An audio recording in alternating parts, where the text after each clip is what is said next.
JEE విద్యార్థులకు శుభవార్త. IIT medical entrance లో ర్యాంకులు సీట్లు సాధించేందుకు కోటా డిజిటల్ స్టడీ మెటీరియల్ ను వాట్సాప్ ద్వారా పొందండి. WhatsApp number 9849016661.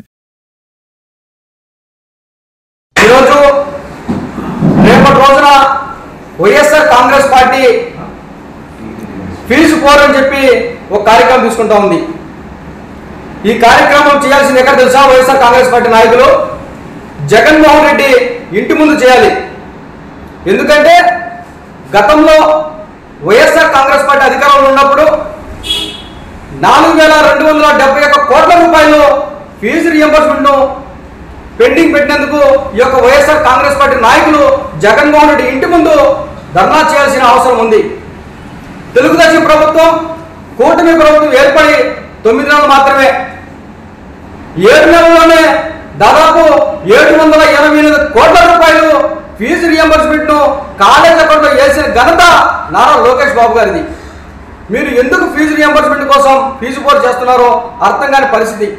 మీకన్నా అర్థమవుతా ఉందా ఎందుకు ఫీజు పోర్ చేస్తూ ఉన్నారో? ఒక బ్యాంకుల్లో వైఎస్ జగన్మోహన్ రెడ్డి ఆర్డర్ వేస్తే మీరు ఏదో చేయాలా? రోజన్నా తెలివి ఉండాలి కదా మనకన్నా. ఏం జరుగుతుంది? వచ్చింది గవర్నమెంట్ 9 నెలలు, ఆడికే డబ్బులు రిలీజ్ చేశారు. విద్యార్థులకు ఫీజులకు ఎటువంటి సంబంధం లేదు. ఎందుకు చేయాలి?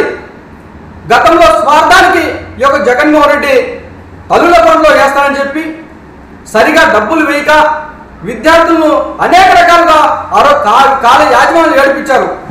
ఎందుకు? కాలేజ్ యాజమాన్యాలకు ఫీజు రియంబర్స్మెంట్కు సంబంధం లేకుండా తల్లుల అకౌంట్లు వేస్తానందుకు. అదే తెలుగుదేశం ప్రభుత్వం అధికారంలోకి వచ్చిన తర్వాత నారా లోకేష్ బాబు గారు కాలేజ్ అకౌంట్లో డబ్బులు వేస్తుండే పరిస్థితి. ఏ విద్యార్థికి కూడా ఈరోజు ఇబ్బందులు లేవు. అయినా కూడా ఫీజు పోరు యువతను కూడా చేరుస్తూ ఉన్నారు. యువతకి ఏం చేశారండి మీరు? మీ ప్రభుత్వం ఏం చేశారండి యువతకి?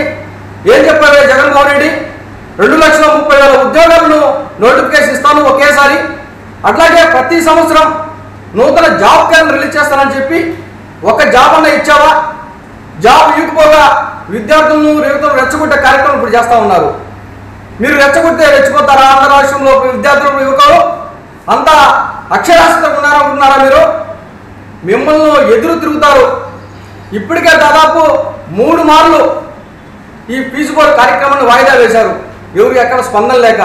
ఇప్పుడు రేపు జరగబోయే కార్యక్రమానికి పేటీఎం బ్యాచ్ని దింపుతారు. పేటీఎం బ్యాచ్ని దింపి వాళ్ళ కార్యక్రమం చేసుకునే పరిస్థితి. మీరు చేసే కార్యక్రమాలకి విద్యార్థుల మద్దతు కానీ యువత మద్దతు కానీ ఉండదని చెప్పి సందర్భంగా తెలియజేస్తా ఉన్నా. అట్లాగే గత టీడీపీ ప్రభుత్వంలో దాదాపు 16 లక్షల మందికి రియంబర్స్మెంట్ ఇచ్చారు. నువ్వేం చేసావయ్యా? 9 లక్షల మంది విద్యార్థులకు రియంబర్స్మెంట్ ఇచ్చి దాదాపు 7 లక్షల మంది విద్యార్థులను చదువు మానేసే విధంగా చేశావు. 9 లక్షల మందికి రియంబర్స్మెంట్ ఇచ్చి 7 లక్షల మందిని సర్వనాశనం చేసింది జగన్ కాదా? మీరు ఏదైనా కార్యక్రమం చేయాలంటే జగన్మోహన్ రెడ్డి ఇంటి ముందు చేయండి, ప్రజలు హర్షిస్తారు. అంతేగాని కూటమి ప్రభుత్వం, విద్యకు ఎంతో ప్రాధాన్యత ఇస్తున్నటువంటి ప్రభుత్వం ఈ కూటమి ప్రభుత్వం. ఆ ప్రభుత్వం మీద బురద చల్లాలంటే ప్రజలు, విద్యార్థులు, యువత మిమ్మల్ని తరిమి కొడతారని చెప్పి ఈ సందర్భంగా తెలియజేసుకుంటూ సెలవు తీసుకుంటా ఉన్నా.